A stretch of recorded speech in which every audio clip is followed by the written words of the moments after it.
Assalamualaikum warahmatullahi wabarakatuh. Salam dan bahagia. Bapak Ibu guru hebat di seluruh Nusantara. Perkenalkan, saya Taibatus Solehah dari SDN Ngetrep 1. Calon guru penggerak angkatan 7, kelas 52. PPGP Jawa Timur. Berikut ini adalah koneksi antar materi modul 3.1. Pengambilan keputusan berbasis nilai-nilai kebajikan sebagai pemimpin. Terima kasih kepada Bapak Fasilitator DRS Edi Dwi Susanto MPD dan Bapak Pendamping Praktik Bapak Febrianto SPD. Mengajarkan anak menghitung itu baik, namun mengajarkan mereka apa yang berharga atau utama adalah yang terbaik. Dari kutipan di atas, apa kaitannya dengan proses pembelajaran yang sedang Anda pelajari saat ini? Kaitan kutipan di atas dengan materi yang sedang saya pelajari adalah mengenai permasalahan dilema etika, di mana sebagai guru kita seringkali mengalami dilema dalam pembelajaran, antara mengedepankan materi atau nilai dari sebuah materi melalui pendidikan karakter.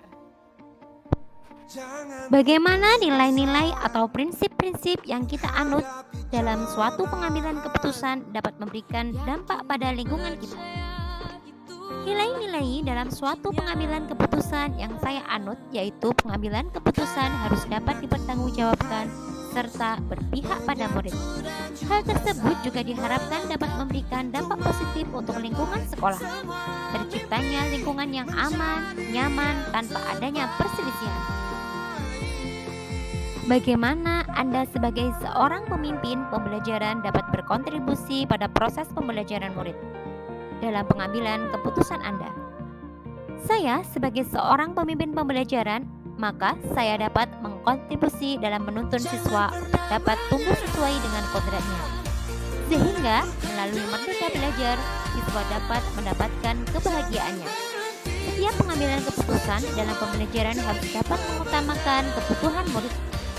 Hal ini dapat dilakukan melalui pembelajaran yang berdiferensiasi.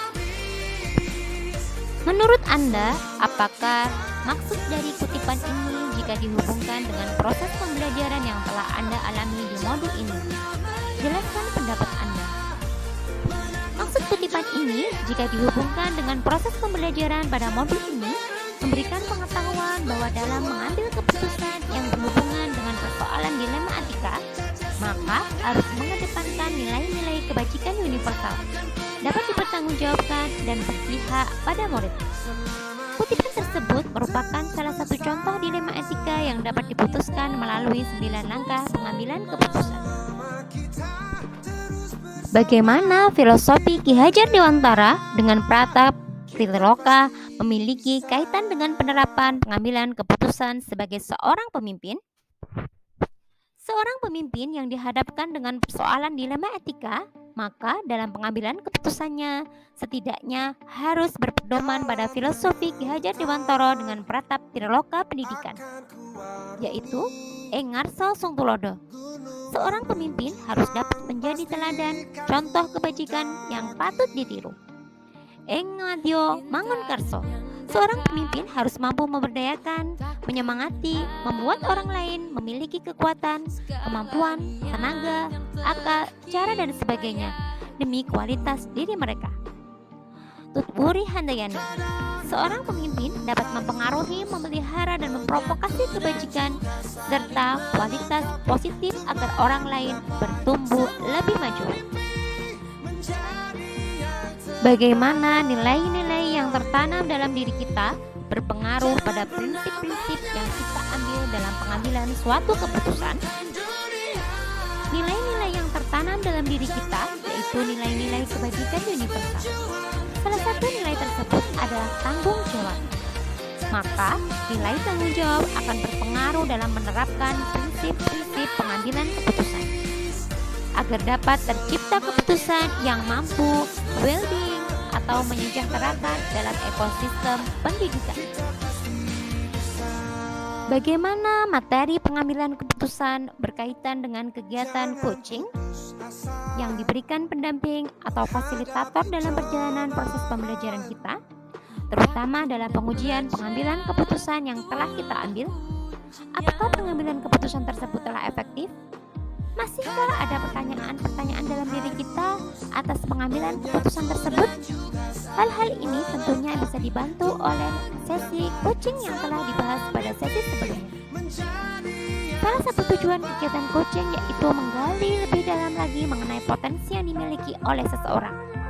Maka, melalui coaching akan terjadi pengambilan keputusan yang mengarah pada hal-hal yang positif, yaitu keputusan yang lebih berpihak pada murid. Melalui perantara kegiatan coaching, pengambilan keputusan akan lebih efektif karena keputusan yang diambil berasal dari diri, bukan dari orang lain, sehingga keputusan tersebut dapat dipertanggungjawabkan dan dapat mendorong well-being ekosistem sekolah. Bagaimana kemampuan guru dalam mengelola dan menyadari aspek sosial emosionalnya akan berpengaruh terhadap pengambilan suatu keputusan, khususnya masalah dilema etika. Kemampuan guru dalam mengelola dan menyadari aspek sosial emosional sangat berpengaruh terhadap pengambilan keputusan, khususnya pada masalah dilema etika. Seorang guru yang memiliki kesadaran diri yang baik pasti menunjukkan integritasnya dan kejujurannya dalam pengambilan keputusan. Memiliki kemampuan untuk mengelola emosi, pikiran, dan perasaan, serta perilaku, maka secara efektif dalam berbagai situasi dan untuk mencapai tujuan serta aspirasi. Kemampuan ini memahami sudut pandang dan dapat berempati dengan orang lain, termasuk mereka yang berasal dari latar belakang budaya, konteks yang berbeda-beda. Kemampuan dalam konsekuensi dari bermacam-macam tindakan dan perilaku untuk menyejahterakan psikologis diri sendiri, masyarakat, dan kelompok. Pada akhirnya, keputusan yang diambil dapat dipertanggungjawabkan. Bagaimana pembahasan studi kasus yang fokus pada masalah moral atau etika kembali kepada nilai-nilai yang dianut seorang pendidik? Pada pembahasan studi kasus yang berfokus pada masalah moral atau etika, nilai-nilai yang dianut sebagai seorang pendidik diantaranya nilai kebenaran, keadilan, persatuan, toleransi, tanggung jawab, dan penghargaan akan hidup. Dengan berpegang teguh pada nilai-nilai tersebut, maka sebuah keputusan yang akan diambil diharapkan dapat dipertanggungjawabkan sesuai dengan prinsip berpusat pada peserta didik serta mendorong terwujudnya iklim pendidikan yang baik di sekolah. Bagaimana pengambilan keputusan yang tepat? Tentunya berdampak pada terciptanya lingkungan yang positif, kondusif, aman, dan nyaman. Pengambilan keputusan yang tepat dapat dilakukan dengan memperhatikan prinsip Among Ki Hajar Dewantara dan pola pikir inklusi apresiatif. Menjadi seorang pemimpin pembelajaran harus menaruh perhatian penuh pada komponen pembelajaran seperti pada kurikulum, proses belajar mengajar, asesmen, pengembangan guru, dan lain sebagainya. Guru memiliki peran yang besar dalam menciptakan iklim sekolah yang nyaman, aman, dan menyenangkan, namun tetap menantang dan relevan dengan kebutuhan dan kodrat murid. Apakah tantangan-tantangan di lingkungan Anda untuk dapat menjalankan pengambilan keputusan terhadap kasus-kasus dilema etika ini? Adakah kaitannya dengan perubahan paradigma di lingkungan Anda? Tantangan-tantangan dalam menjalankan pengambilan keputusan diantaranya adalah adanya perbedaan pemikiran antara individu maupun kelompok.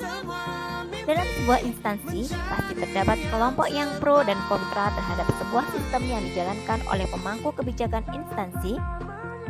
Seharusnya, dalam sebuah ekosistem, sebuah instansi atau sekolah harus bekerja sama, saling mendukung kebijakan untuk mewujudkan tujuan bersama. Dalam perbedaan ini sangat berkaitan dengan paradigma pengambilan keputusan. Yang pertama, individu lawan kelompok. Kedua, rasa keadilan lawan rasa kasihan. Dan yang ketiga, kebenaran lawan kesetiaan. Kemudian nomor 4, jangka pendek dan jangka panjang.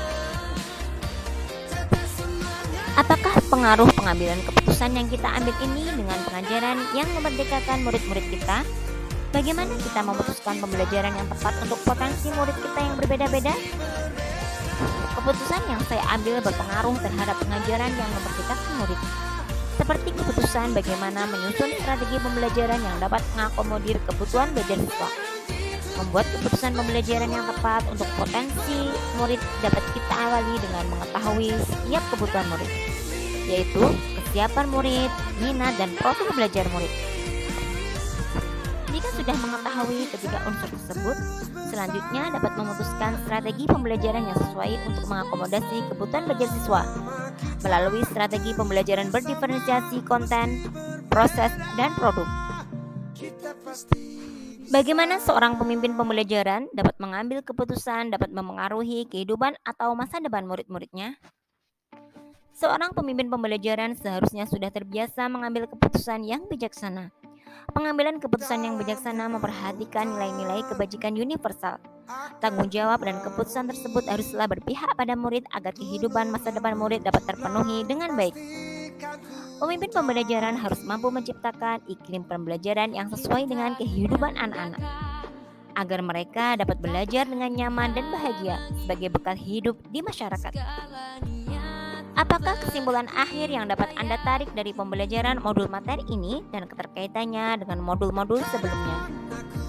Kesimpulan yang dapat ditarik dari kaitan modul 3.1 ini dengan modul-modul sebelumnya adalah bahwa pengambilan keputusan kita harus berdasarkan pada nilai-nilai kebajikan universal, bertanggung jawab terhadap segala konsekuensi, dan berpihak pada murid. Pengambilan keputusan seorang pemimpin setidaknya harus berpedoman pada filosofi KHD dengan pratap triloginya, berlandaskan nilai dan peran guru penggerak, berpedoman pada pembelajaran berdiferensiasi serta sosial emosional, dan memiliki keterampilan coaching yang baik dalam menjalankan langkah-langkah pengambilan keputusan. Sejauh mana pemahaman Anda tentang konsep-konsep yang telah Anda pelajari di modul ini, yaitu dilema etika dan bujukan moral, 4 paradigma pengambilan keputusan, 3 prinsip pengambilan keputusan, dan 9 langkah pengambilan dan pengujian keputusan? Adakah hal-hal yang menurut Anda di luar dugaan? Pemahaman saya terhadap materi tentang konsep-konsep yang telah dipelajari modul ini yaitu penerapan 4 paradigma pengambilan keputusan, 3 prinsip pengambilan keputusan, dan 9 langkah pengambilan keputusan. Sebuah kasus dikatakan dilema etika apabila benar lawan benar, sedangkan dikatakan bujukan moral apabila salah lawan benar. Hal-hal di luar dugaan saya adalah bahwa tidak semua kasus merupakan sebuah dilema etika. Harus jeli membedakan antara dilema etika atau hanya sekedar bujukan moral. Hal lain di luar dugaan ternyata pengambilan keputusan dilema etika tidak selalu harus berdasarkan peraturan, namun juga dapat dilakukan dengan berdasarkan intuisi. Sebelum pembelajaran modul ini, pernahkah Anda menerapkan pengambilan keputusan sebagai pemimpin dalam situasi moral dilema? Bila mana pernah, apa bedanya dengan apa yang Anda pelajari di modul ini? Saya pernah. Saat itu dilema etika yang saya alami berdasarkan paradigma individu lawan kelompok.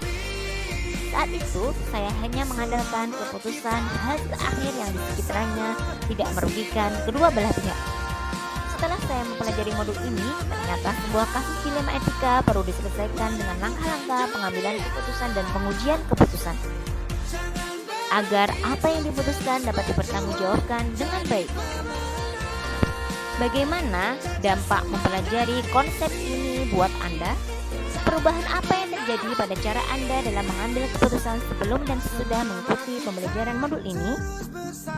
Setelah mempelajari modul ini dalam mengambil keputusan, kita sebagai seorang guru tidak serta-merta atas otoritas atau pandangan bahwa kita dapat mengontrol siswa secara penuh. Tetapi, keputusan yang kita ambil harus berlandaskan pada nilai-nilai kebajikan, tanggung jawab, dan berpihak pada murid. Keputusan diambil dapat melalui 9 langkah pengambilan dan pengujian keputusan. Seberapa penting pembelajaran topik modul ini bagi Anda sebagai seorang individu dan Anda sebagai seorang pemimpin? Sangat penting mempelajari modul ini sebagai seorang pemimpin, di mana sebuah keputusan yang diambil harus berdasarkan beberapa pertimbangan, sehingga keputusan yang ada dapat dipertanggungjawabkan dan tidak salah langkah atau bahkan merugikan salah satu pihak yang justru akan menimbulkan kekacauan. Dengan mempelajari modul ini diharapkan setiap keputusan yang diambil adalah langkah paling bijaksana dari yang terbaik. Demikian koneksi antar materi modul 3.1. Atas perhatiannya disampaikan terima kasih. Semoga bermanfaat. Wassalamualaikum warahmatullahi wabarakatuh.